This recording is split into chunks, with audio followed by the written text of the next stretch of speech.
Well, hi everyone, my name is Zach Chertok and I'm coming to you today from Aberdeen and Boston, Massachusetts. I lead our human capital management and HR practice looking at trends in the market.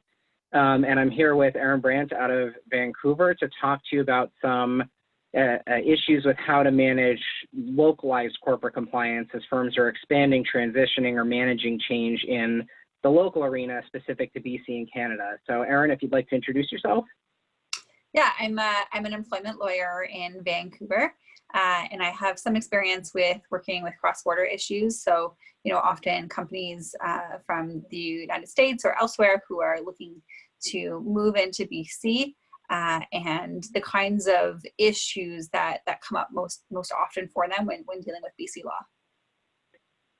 Awesome. And definitely we're in such a time of great change right now. I think, change was on the horizon, but definitely no one saw, something happening overnight. And so whether you're a company getting caught in the mix of, dealing with cross-border compliance at a conceptual level, whether you're in the middle of it or whether you need technical, advice or whatever, this is sort of what we're here to talk about today. So I'd like to kick off with, from your perspective, Erin, what is Canada's legal approach to handling the changing world of work in terms of worker protections and resource accessibility? And in particular, focusing on gig workers as a growing employment sector in the transitioning corporate environment. Okay, that had a lot of questions in it. So to start, I should just kind of explain what the legal framework is generally for employment law within Canada, and then maybe you can just remind me what take it step by step in terms of the rest of the question. So within Canada, we deal with employment law on both a federal from both a federal perspective and also on a province by province basis. So some workers are regulated by federal legislation. So in industries, and this is like very confusing stuff, but industries like banking, airlines, cross-provincial trucking, those industries are federally regulated, and most other people fall under provincial regulation. And so each province in BC, for the majority of its workers, has legislation dealing with employment standards, so minimum rights in the workplace, things like minimum wage, vacation pay, statutory holiday pay. And then we also, on a provincial basis, have worker safety legislation and human rights legislation. And so those are kind of the main frameworks that I deal with most often as an employment lawyer within BC. And so what was the first part of your first question? The changing workplace as it relates to the gig economy. Yes, definitely. So at least within British Columbia, I mean, our Employment Standards Act is outdated for sure. And it was designed for a workplace where people work, part-time or full-time job for an hourly wage or a salary. It really doesn't contemplate this concept of people working different gigs, on this kind of dependent independent contractor model. Canada is a common law, with the exception of Quebec. Canada is a common law based country, and so the common law does have something to say about independent contractors, where somebody is truly external to a company. And we have this middle category at common law called dependent contractors, which is where, if, for example, if you were an Uber driver, I think Uber is kind of the epitome of the gig economy. If you were an Uber driver, but you are really working full time for Uber, you may be an outside contractor, or at least that might be how you're labeled, but you're effectively dependent exclusively on Uber for all of your income. And so the common law does give those kinds of workers some of the same protections that employees would generally have. And similarly, when we talk about the changing nature of the legal protections, the Employment Standards Act is like the Employment Standards branch in BC are the people who administer the BC Employment Standards Act. In this middle category of dependent contractors, they can often be deemed to be employees within the province of BC and be guaranteed things like minimum wage and stat holiday pay.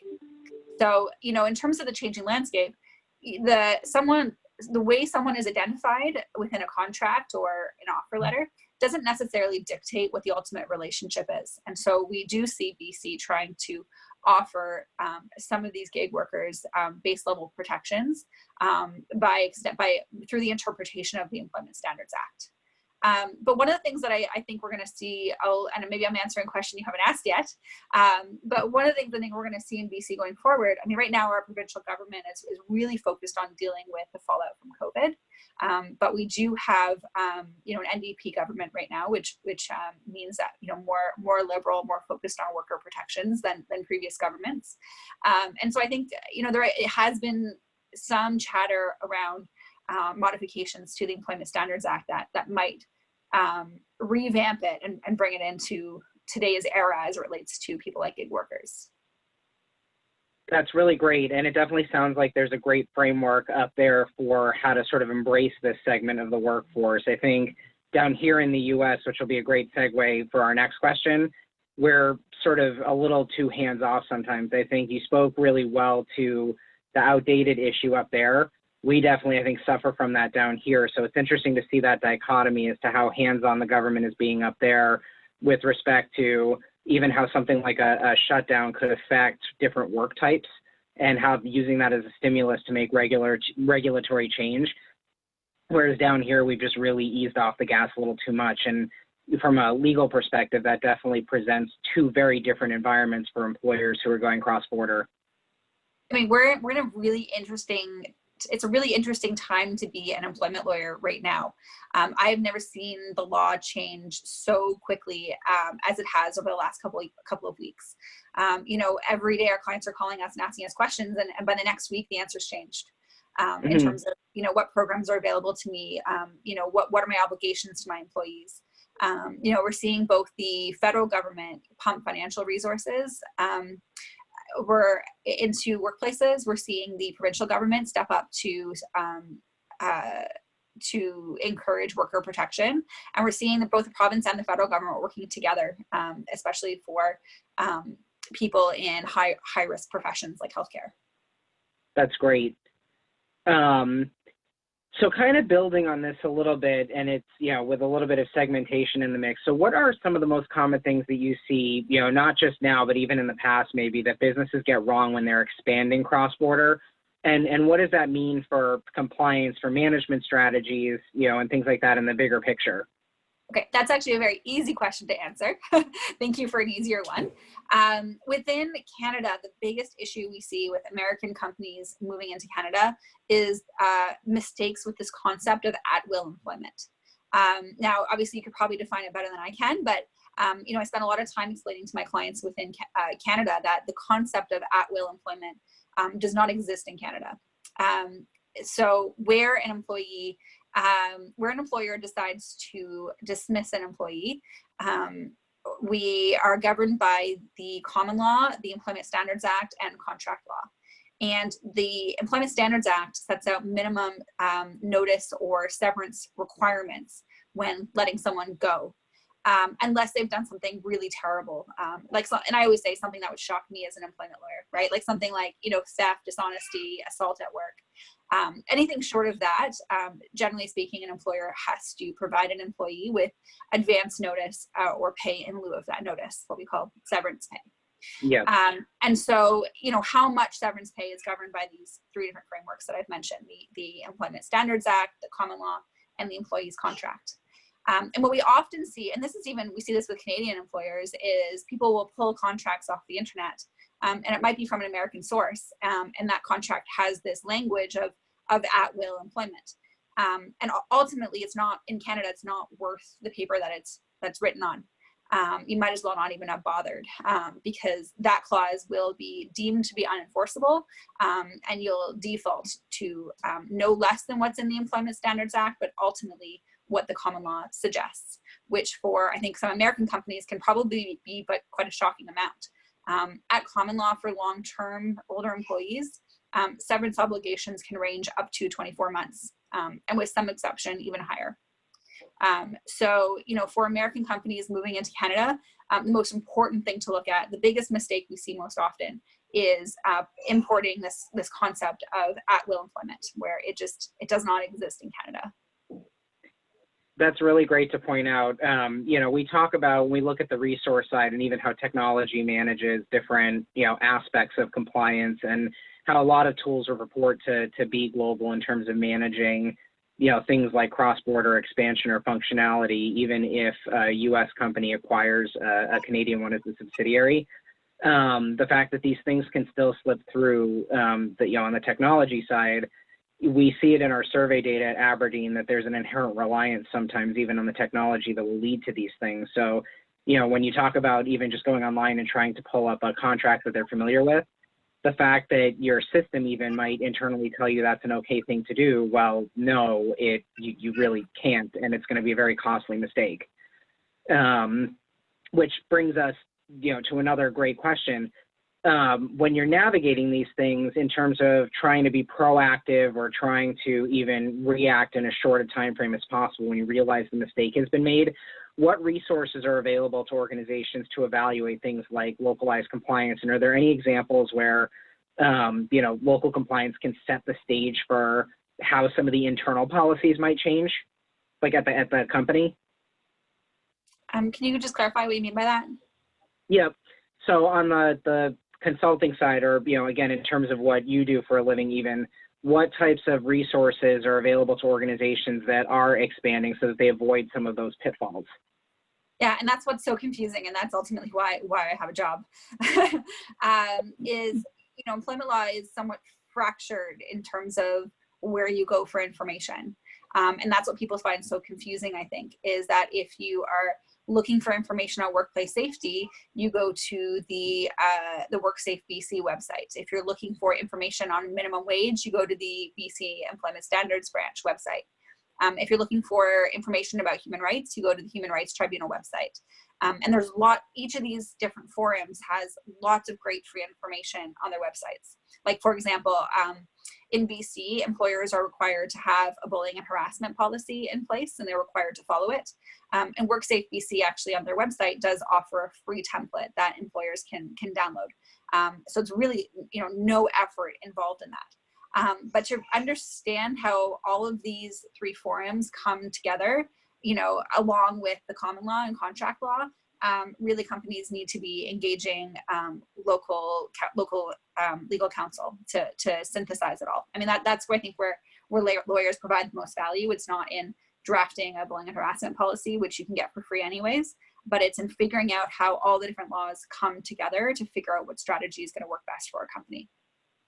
That makes sense. And have you ever had an environment, not asking you to name any specific clients or specific situations, but have you ever worked in an environment where advice that you might have been given actually was taken back and reshaped some of the strategic elements inside? So from my perspective, when we ask about how legal compliance and especially cross-border impacts corporate operations, about 20 to 25% of the time organizations will report in certain instances that whatever counsel they received or whatever resources they engaged to understand what they could and couldn't do actually helped them reshape their what they call their global positioning strategy. So whatever they were doing and where they were headquartered wasn't going to suffice to sort of accommodate an umbrella policy for the company.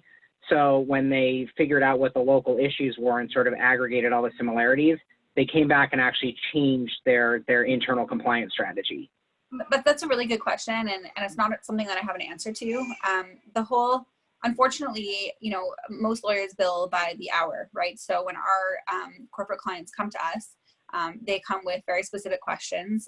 We provide our legal opinion, and then they take that information back and do what they want with it. Either they listen to it and incorporate change into their company, or they can ignore us, right? It's their decision. But because of this whole model around the billable hour, not a lot of our clients come back to us and say, oh, thank you for that legal advice. By the way, we took it up to this committee and that avenue. And, this is ultimately what we did with it. And here's how we've created change, because, most lawyers are going to bill for that response email is the reality. So unfortunately, as outside legal counsel, I don't usually get to see the impact of the legal advice that I give. Usually the impact is I gave you advice and I haven't heard from you, so I assume you didn't get sued.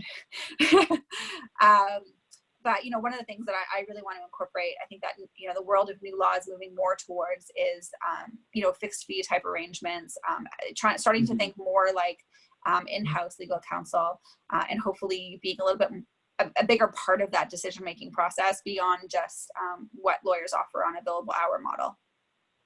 I think that's great, actually. And it's funny, one of the biggest complaints that we hear about on external consulting, particularly on legal and operational consulting, is definitely the fee structure and how loyal the folks that they work with are to the organization versus to the organizational tenets that they preach. So that's great to hear that that's something that you're exploring, and that's something that the industry is considering.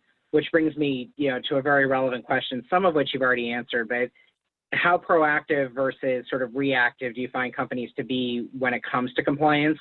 And what do you see the implications being for both scenarios? So how often do they come and engage ahead of setting up business? Do you find that more often than not you end up being a catch resource for clients when they realize they have a problem and have to sort it out? What tends to be the balance between those? So at least in my practice, I see it as mostly reactive. I have a mixed practice, so I work for both employees and employers, not at the same time, not in the same environment, but for some clients, it's an employer client, and sometimes I have an employee client. And oftentimes these issues come to me where, a Canadian company has just been bought out by an American parent. And the American parent is now imposing some of their HR practices within the Canadian workplace, right? So, the mom and pop shop in Vancouver, has these long-term employees, mostly handshake agreements or, Canadian-based contracts. And then all of a sudden the American parent comes in and says, okay, hey everyone, we're taking over in 3 weeks, sign these contracts and your employment will continue with us.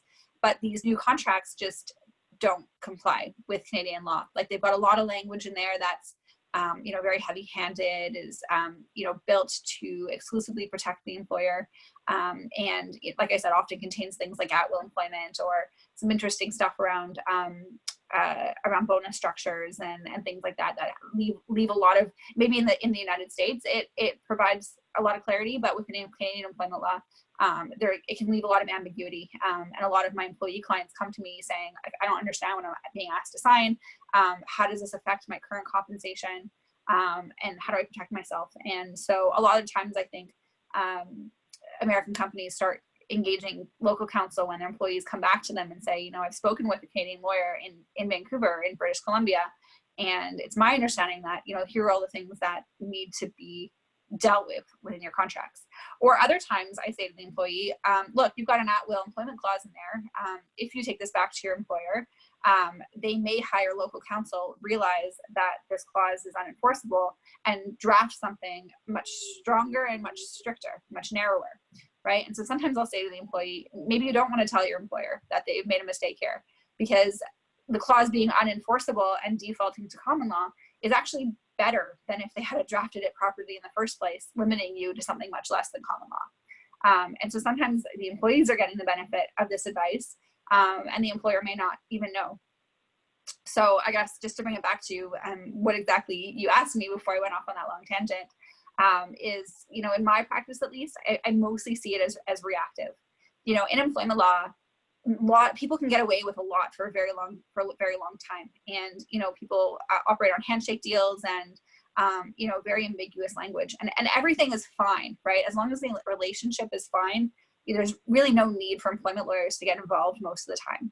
But you have that one issue, right, that comes up in your 20-year career, that's worth a lot of money, whatever that means to your business. And that one issue could be the reason why you end up hiring an employment lawyer. Yeah, I hope I answered that one. You did, and actually you even shed some light on sort of who the average persona is that you see going through this, and sort of what the typical situation is that comes across. And it really sort of sheds light on a very important thing that I think a lot of organizations, particularly if they're coming from down here, I've noticed aren't very proactive about. It's what my grandfather used to say, spend the $2. If you're coming into an environment that is complex, that has its own set of rules, it's definitely my encouragement from a resource standpoint. When you think about the money that, yeah, you would spend up front, but what you would be saving in time and cost management on the back end, engage your resources up front, be proactive. We know even by virtue of the video now, the employment lawyers are out there.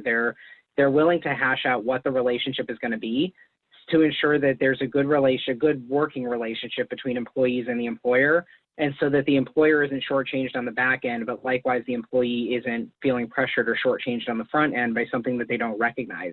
It's not every employee that's going to have the financial wherewithal or the knowledge to go out to a lawyer and say, hey, this looks funny, can you tell me what it means? But you don't want to put employees in a position to have to do that. So, spend the $2. It's a good resource. Yeah, but I think it's also about what attitude you want to go into your new business venture with, right? Like, because Canadian employment law provides so much more protection for employees than American employment law does. It's just a totally different attitude north of the border, I find, from an HR perspective than it is within a lot of American states. And so even if a contract is legally compliant in Canada, like the language might be drafted in such a way that like I know it's an American contract as soon as I see it, and the employees know it too, right? And they sense that there's a cultural shift. That what they used to perceive as a friendly workplace that they were happy with, and that was mutually beneficial and was working quite well. And then they see this top down autocratic type document, which might be quite normal within American workplaces, but it may be written in such a way that it just doesn't match the culture of a lot of Canadian workplaces. And so I think from an HR perspective, that's important to keep in mind as well in terms of employee retention and engagement. Yep. No, and I think that's a really great point, because again, getting to the nexus of how all of these different resources interact, how even the database systems that the organization is using to understand cost, how retention impacts things like the payback period and the investment of talent, all of this plays a role. And you're absolutely right about the corporate culture. It's in the air. People sense it, people know it, and they know and feel when they're being pressured. And it sets a really interesting precedent that, I put out to employees, people looking for work, people working all the time, is know your rights, but in a very positive way. The law should be self-explanatory, and whether it's investing, accepting a job, signing a mortgage, whatever you're doing, if you can't understand the language, you don't sign it until you understand it. And I think that that's a really, really great message and a great precedent to have. And if the employer is doing it rote because they downloaded the contract, yes, laziness, but it may not be a cultural issue. But if they're really doing it to confuse you, is that really a place that you want to be working? It may not even be an intention to confuse. It might just be drafted by a corporate lawyer in a shiny office tower somewhere using, big words that are incomprehensible to the average person. And at least within my practice, I really view an employment contract as an agreement between two parties, that it should protect both the employee and the employer, and both the business owner and the manager who are using the contract and the employee who's signing it should understand it. The answer, when an employee goes to their boss and says, what does this mean? And the boss goes, I don't know, legal drafted it. To me, that's not an effective contract. No, and I think that's a really, really great point. And I completely agree. In all the resource strategies that we advocate for, we always look for the win-win. Things are best when all boats rise. And even bridging this again over to the technology arena, the one message that I want to make sure too that this leaves with is, for most corporations, not all resources can be digitally managed. That, compliance goes as far as the rules that can be programmed in, but not every engine is comprehensive in its effort to be sort of universal. So, again, resources like the employment lawyers are out there. Be proactive. Don't be cheap. There's a reason that you're there, and there's a reason that, you're trained the way you are, and that there's a business for it, is because employers need to know what the differences are in different environments that they're heading into. Yeah, the other thing I'll just put a personal pitch in is that because of the exchange rate between America and the US and Canada, it's often cheaper to, and also when you look at the rates in big cities in Canada versus the rates in big cities in the US, it's often cheaper to hire a Canadian employment lawyer than it is to hire an American employment lawyer. True. So On that note, and I would agree with you completely, by the way, I want to thank you for joining us today. The insights that we talked about, I think, are great. I think there's a lot of cross-pollination between the technology arena as it moves to manage compliance, but also the experts that we should be consulting to make sure, A, that compliance is right, and B, that a human resource really is guiding organizations the last mile to sort of finish the picture and make sure that they're not caught up with any loose ends that are going to really, really mess with the corporate culture. All right, well, thank you for giving me a call today. And I hope that this is helpful to the people who are watching it.